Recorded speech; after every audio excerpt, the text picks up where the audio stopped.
This story deals with trust, and this deals with the idea of value, that that you are valuable to God. And I've already read in the scriptures that you are precious to Him. This story is called The Pearl. The little girl's name was Jenny, and she was 5 years old.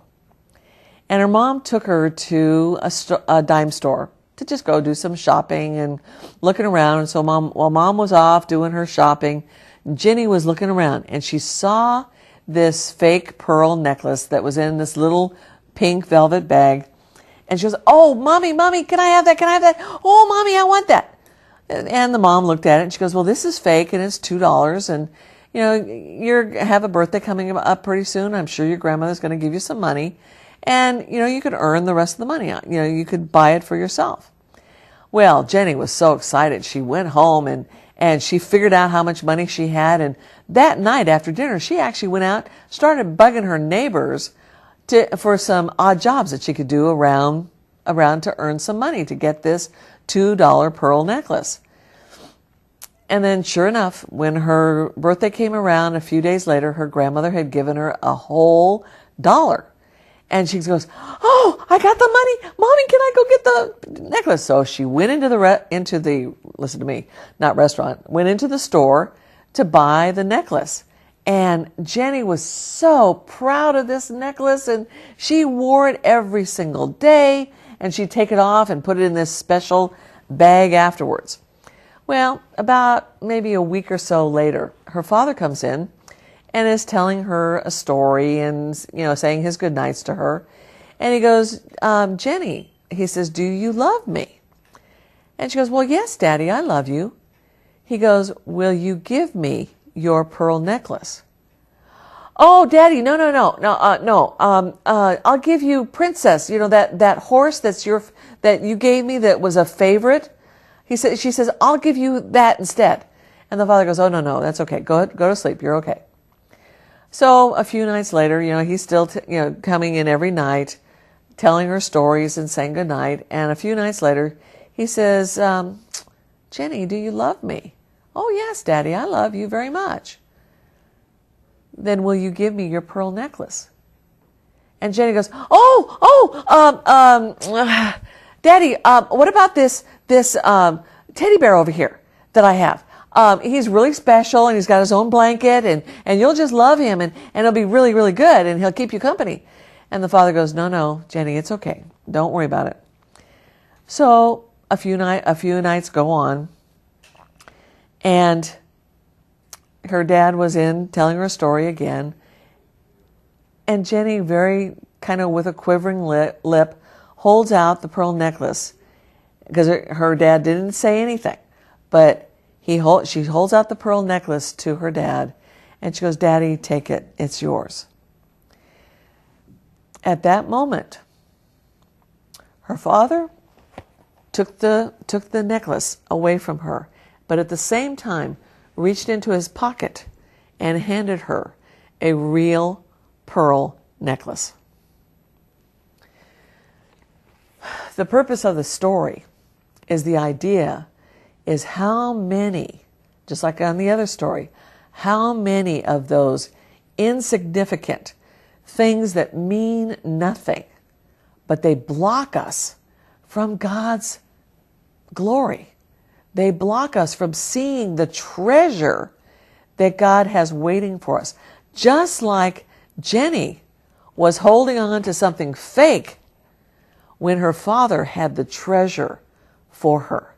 And all she had to do was trust him and to know that he loved her.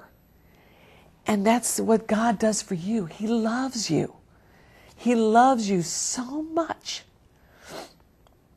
He does not want you to sit there with less than what he wants for you, less than you deserve. But we let these things and the stuff that we think are so important, and they're not. You could probably sit down right now and make a list of stuff that you can think of that, is it really worth it? Is it really worth hanging on to that? Even, and I'm talking about a monetary thing, an actual physical item, But I'm also thinking about habits, just like we talked about earlier in the show, about those habits that you do. Or here's a for instance that just came to my mind. What about the idea of maybe you've had a disagreement with someone, okay? And you are going to stand your ground no matter what the proof is, that maybe you overreacted, or maybe you really are not 100% right, but you're going to stand your ground and you're going to say it no matter what, and they're not going to change your mind. Is it worth it? Is it worth disrupting or destroying a relationship just because of an opinion? It's not. Believe me, it is not worth it. There have been so many relationships that have been broken just because of a unkind word, an opinion that you won't go back on. Here's a for instance. I shared this with you many shows ago. But when I was growing up, my grandmother and my great aunt had an argument. I can't even tell you what it was. No one ever really knew what it was, but there's something about my grandmother's husband, who was the brother of the aunt. And because of this hardship and these grudges that they held, those two women never spoke to each other again for the rest of their lives. And that was 40 years. What did they miss out? They could have had, I'm sure God was in pain over this break in the relationship, but neither woman would give in. And as a result, they missed 40 years of a relationship.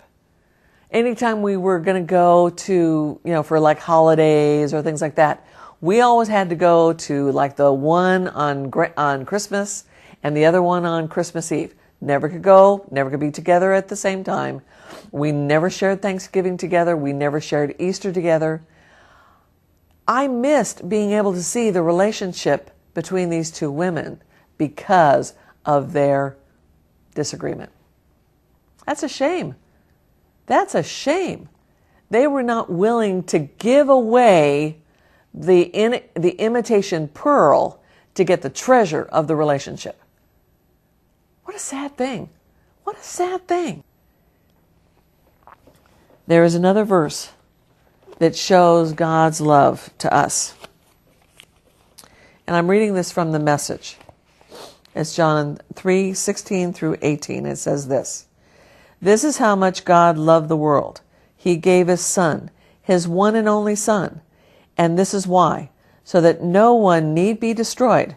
By believing in Him, anyone can have a whole and lasting life.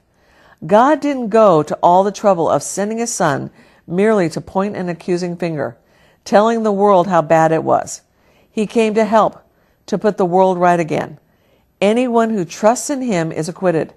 Anyone who refuses to trust in Him has long since been under the death sentence without knowing it. And why? Because of that person's failure to believe in the one-of-a-kind Son of God when introduced to Him." God gave His only Son because you were that valuable to Him. Are you going to ignore it?